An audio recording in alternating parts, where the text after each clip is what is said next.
Oke, kita kembali lagi ke tabel distribusi frekuensi. Oke, kemarin kita sudah coba ya melalui secara manual. Nah, datanya masih data yang sama, yaitu datanya berupa data acak dulu. Kemudian kita urutkan ya. Nah, diurutkan datanya dari yang terkecil ke yang terbesar. Nah, yang terbesar itu 80 dan yang terkecil jelas ya 40. Nah, cara mengurutkannya kalau dia mengandung nilai 44 dua kali ya kamu tulis dua kali juga seperti biasa ya. Oke, cara mengurutkannya jangan kamu diskon-diskon. Kemudian adapun langkah-langkah untuk menyusun tabel distribusi frekuensi selain diurutkan, kita masuk ke proses selanjutnya, yaitu menentukan jangkauan atau yang biasa dilambangkan dengan J. Nah, cara mencari jangkauan ini kita tentukan dulu dari data yang telah kita urutkan, baik urutkan maupun acak. Jika menggunakan Excel bisa ya kamu menggunakan apapun. Yang penting kamu buat minimal, namanya datum terkecil ya, minimal. Terus kamu blok datum-datumnya, kemudian kamu enter.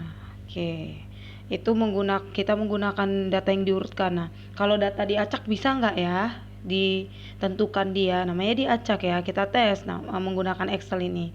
Nah, seperti biasa menggunakan tanda sama dengan dulu ya, biar supaya rumusnya atau kolom fungsinya itu aktif.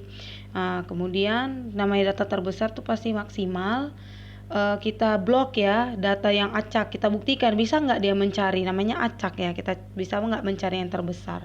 Oke, kemudian kita tutup kurung, enter, hasilnya 80, pas ya, karena setelah diurutkan emang 80 itu datum terbesar. Oke, dari sini bisa kita tentukan si jangkauannya itu. Ya, kita tahu kan jangkauan itu datum terbesar dikurang sama datum terkecil. Oke, biasa kita lamakan dengan X maksimal dikurang X minimal. Nah, X maksimal kita tahu ya, X maksimalnya itu 80 dikurang, oke, tanda kurang, dengan datum terkecilnya itu 40. Oke, kita enter. Selisihnya itu 40 ya, 80 dikurang 40. Itu jangkauannya. Kemudian setelah kita menentukan jangkauan, kita bisa menentukan banyak kelas. Nah, banyak kelas ini banyak rumusnya. Salah satunya kita yang gunakan ini rumus Sturges yang menggunakan logaritma n ya. Nah, dilambangkan banyak kelas ini K ya. Kalau menggunakan Sturges ini kan 3,3 dikali logaritma n. Nah, n-nya ini siapa sih? N-nya ini banyak data yang akan kita olah, akan kita buat ke tabel distribusi frekuensi. Nah, di sini setelah kita urutkan baik acak maupun urut kan kita tahu ini kolomnya ada 10 terisi data, terus barisnya 4 kali 10 40 ya, berarti banyak data yang akan kita olah itu sebanyak 40. N-nya itu 40. Baru kita bisa olah ya, kita olah. Tapi kita ini tidak bisa langsung memasukkan ke rumus Sturges. Kita tentukan dulu logaritma n itu berapa ya. Logaritma n-nya tadi 40. Oke, maka kita tulis logaritma 40. Berapa sih nilai logaritma 40 itu? Jangan lupa sebelum menggunakan rumus kamu wajib menggunakan tanda sama dengan. Oke, logaritma log buka kurung 40. Hasilnya 1,60206. Nah, dari sini bisa langsung kita tentukan banyak kelas yang akan kita buat ya terhadap 40 data itu menggunakan rumus Sturges. Oke, maka K sama dengan itu ya, simbol dari banyak kelas itu K. K sama dengan 1 ditambah 3,3. Oke, 3,3. Kamu jangan lupa ya, buka tutup kurungnya. Terus tanda sama dengannya wajib kamu gunakan juga biar supaya aktif fungsinya. Oke, 3,3 dikali logaritma N. Kalau dalam Excel, perkalian itu tandanya tanda bintang. Nah, tadi kita udah cari ya kan, logaritma N atau logaritma 40 itu hasilnya 1,60206. Langsung kita klik. Oke, kolom C baris 28. Kita tutup menggunakan kurung kurawal. Kita tutup. Nah, ini menutup antara 3,3 dikali logaritma 40 ya. Kemudian tutup lagi. Setelah itu kita enter. Maka hasilnya 6,2868. Nah, kita menentukan banyak kelas kan tidak bisa menggunakan bilangan desimal. Kita bulatkan ya. 6,2868 itu menjadi 7. Oke, biar supaya bulat dia bisa menentukan. Kemudian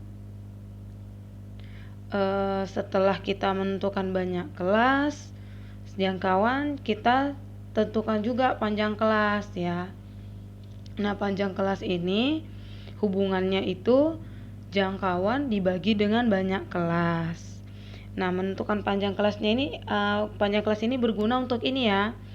Kita menentukan berapa sih dari yang paling kecil, misalnya startnya dari 40 dari interval terkecil ke interval terbesar itu jaraknya gimana gitu kan. Nah, caranya ya kita tentukan dulu panjang kelasnya berapa biar supaya tahu gitu. Maka panjang kelas itu disimbolkan dengan huruf P ya.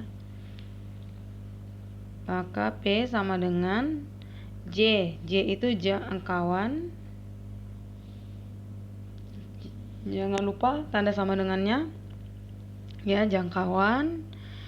Jangkauannya itu tadi udah kita peroleh ya. Hasilnya 40. Oke.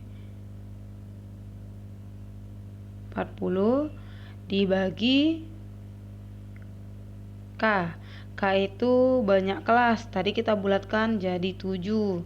Kita enter. Hasilnya 5,71429. Ini desimal ya. Desimal. Maka wajib kita bulatkan biar kita bisa menentukan panjang kelasnya itu lebih mudah. Nah, 5,71429 kita bulatkan menjadi 6.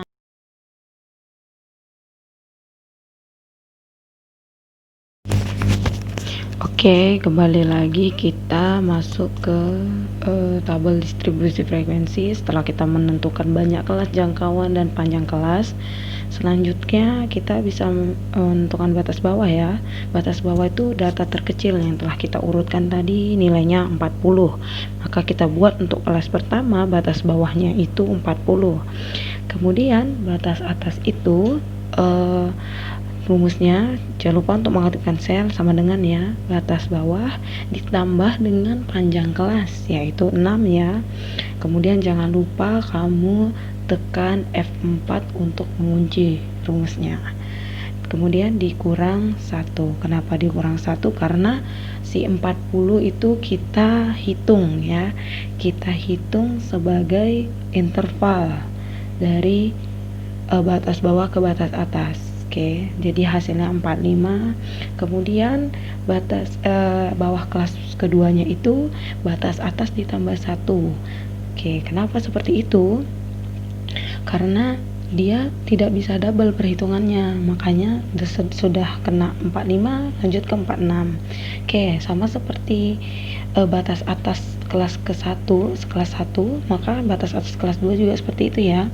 Batas bawah kelas 2 ditambah panjang kelas 6, kemudian jangan lupa kamu kunci, lalu dikurang 1 hasilnya 51. Selanjutnya kelas 7 udah jelas ya, maka 81 itu batas atas. 80 tadi nilai maksimal kita jelas ya, masih masuk dalam kelas ke-7 nilai 80. Kemudian kita menentukan nilai kelas. atau XI, harusnya ini XI kecil ya, dari kelihatan. Nah, batas nilai kelas ini nilai tengah batas atas dengan batas bawah ya. Jadi rumusnya itu batas atas ditambah batas bawah, kemudian kamu bagi 2, itulah dia nilai tengah per kelasnya. Oke, untuk kelas pertama itu nilai tengahnya, nilai kelasnya itu 42,5 ya.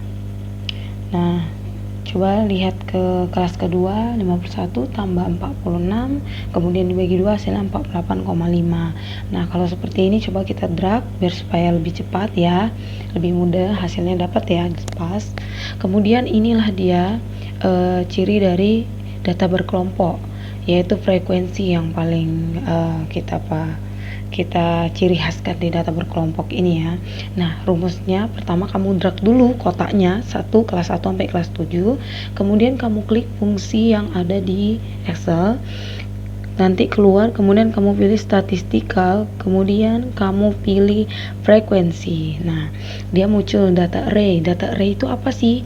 Data yang telah kita urutkan atau datum-datum data awalnya ya, sebelum kita intervalkan, kita kelompokkan. Nah, kita drag. Oke, kita drag. Kemudian bin array. Bin array itu apa sih? Ya, bin array itu batas atas dari kelas-kelas. Nah, ini ada 7 kelas, maka kita drag batas atasnya. Ingat, batas atas. Kemudian jangan kita klik OK. Kita klik CTRL, Shift, kemudian Enter. Hasilnya keluar ya. Oke, keluar seperti ini.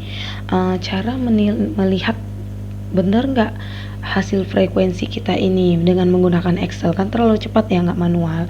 Kamu cek dengan menggunakan jumlah, sum, kemudian kolom ya, kelas 1 sampai kelas 7 kamu sum, kamu jumlahkan, enter, hasilnya 40.